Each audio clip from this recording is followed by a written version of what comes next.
Many years ago, there was a little village on a rocky coastline where storms often battered and seas were rageous and treacherous.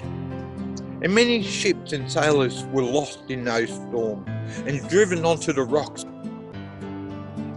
One day the people decided amongst themselves that they should build a lighthouse and a life-saving lifeboat station on that part of the coast to warn the ships from the rocks and to save the lives of those who became perilous and fell into the raging seas and icy waters.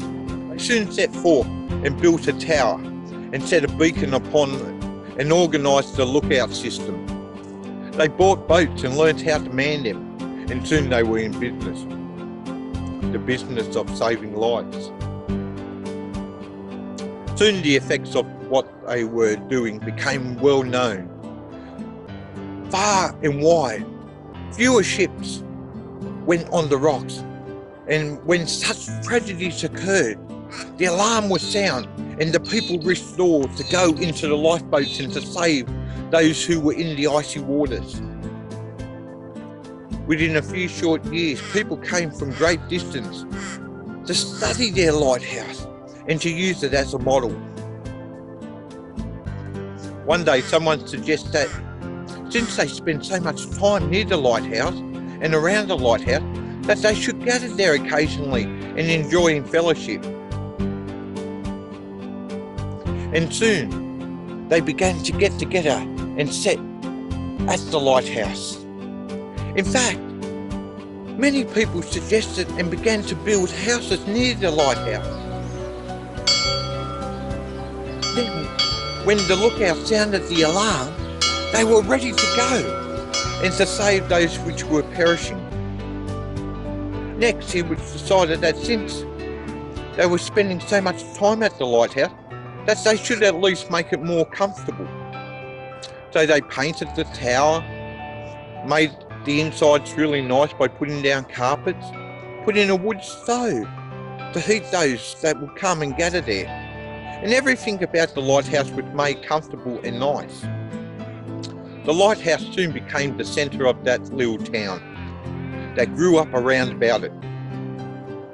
Then one night a fierce storm blew in, and many ships were tossed onto the rocks, and many lives were thrown into the icy waters.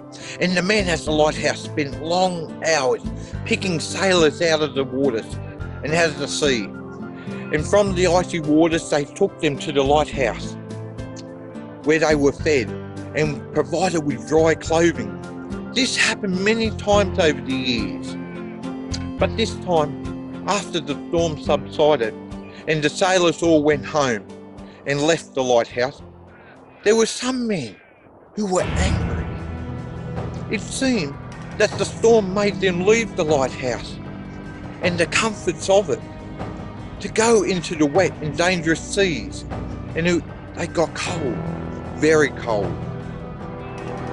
The sailors, when they were delivered to the lighthouse, spoiled the carpets and made the kitchen a mess, not to mention the stove.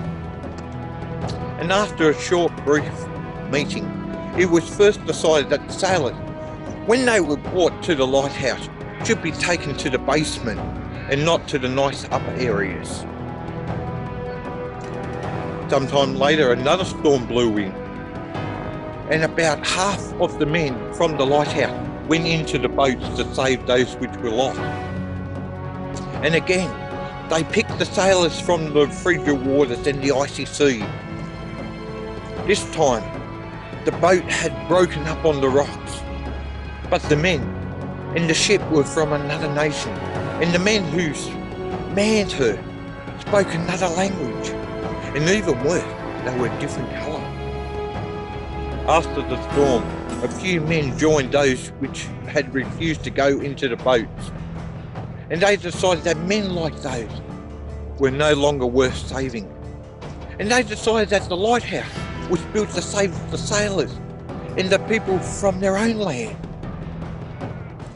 So they decided that in future they will not bring those sailors into the lighthouse,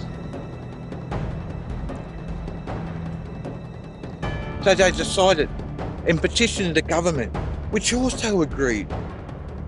So they said, we'll keep the lighthouse lit, but we will no longer engage in rescue. And the work of rescue was soon discontinued.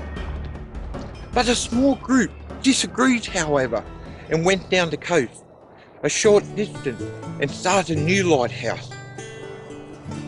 This small group decided that they would establish the biggest and best life-saving station on that little part of the coast.